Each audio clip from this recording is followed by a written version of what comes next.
Dean, it was a tale of two halves. You guys were really strong around the contest, same areas you've been against the Giants in recent times, but things just turned on a dime in that second half. How do you kind of sum up the difference between the two halves? Yeah, you're exactly right. I thought for the first half we played a really, really smart game against a very good footy team. We pressured well, we were good around the contest, ahead of the ball we took our opportunities, and then the second half they ramped up their pressure, they outnumbered really well, and then they restricted our entries when we went in there really well, and then they scored too easily. To go 67 and 62% of the time scores per inside 50 in a half, third and fourth quarter is too high. Obviously, you called it yesterday. You said to us about how quickly they can score, Yep. and how important it is to stop it as quickly as you can when they do. And I'm sure you would have said that to the players through the week as well. That make it sort of extra disappointing when it's something that you've highlighted. Yeah, I think to allow them to kick 9 goals, certainly in that third quarter, at times for a fair part of it as well, with an extra behind the ball, they're really efficient. I think part of some of our entries into our forward line, certainly early in that third, fueled their game and allowed them to run and carry and torch you on turnover like they have done. For the first half, we were able to really restrict that. I think they scored 1 point off turnover in the first half. And then we allowed them to do it, and they took that opportunity, like really good teams do. What can you do when in that scenario where a team's got momentum like that and I guess the game's getting away from you? They start winning a set of clearance as well. Yep, spot on. Yeah, you just got to be really predictable to your teammates. So connecting close, don't fuel any of their stuff, try and keep the ball off them for a period of time, equalise your forward line. Then when you play one behind, they chip it around, you try and re-equalise it, and then they score. It's you try as much as you can, but in the end, we need to make sure that we're better in those situations. How is Hayden? He's okay.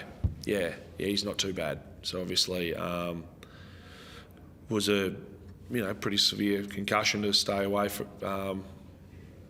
Take so long to get off the ground, but he's walking around in the change rooms now, which is really good. Is it just a concussion? There's no concern around? Yep, I've just been told that.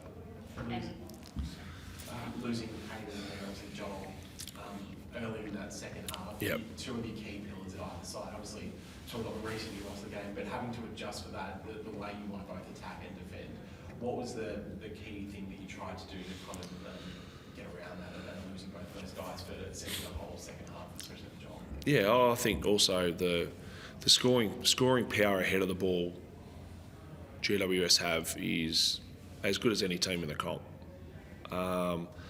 So to play Francis back for a little bit, then you lose when they've got their defenders take 18 intercept marks. So then you try and plug that hole, so Francis goes back and you put a smaller guy back, and that's what we were trying to work out and trying to suit the best way we possibly could. It is tough. Buller was second ruck and he hadn't done it at AFL before. But having said that, a lot of our entries, certainly centre forward, we either rushed, we panicked, we kicked it shallow and didn't take the opportunities to at least put a bit of heat on them.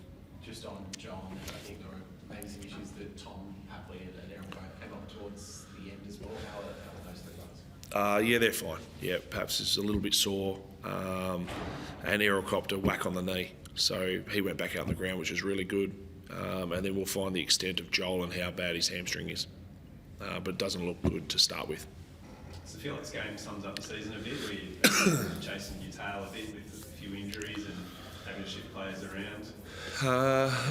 A little bit, but we still had a really good footy team. Like, we played the footy we did in the first half with the same team. The disappointing part was the second half and the way we played, but we need to make sure that we fight this year out as well as we possibly can. That's what we're going to do.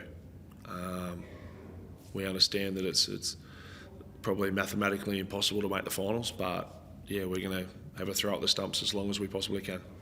What does the throw at the stumps look like? Is it still I mean, people might go, oh, is it putting guys on ice, but are you still wanting to put the best team out there every week, trying to win and close out the season as strongly as possible? I think you have to.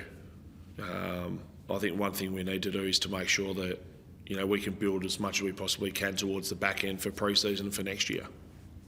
And every time I say to a player, every time you represent this football club in that jumper, you have to fight like as hard as you possibly can to win games of footy. So, you know, that determine there's some injuries that will happen. That'll give opportunities to some other players that can come back into the team, whether they're experienced or some young players. We'll talk through that at the start of the week. There were a couple of incidents involving Toby Green in that first half, the low on looked like on Isaac's face, and then also the half-time interview where he seemed to suggest Tom Hapman was overweight up there. I mean, what do you make of a player saying words like that at a half-time break? I wasn't sure about that. I don't really listen to other players during half-time interviews. There's always a bit of cheek between some of our players and their players. That's always happened. So, yeah, I'm not sure what he said.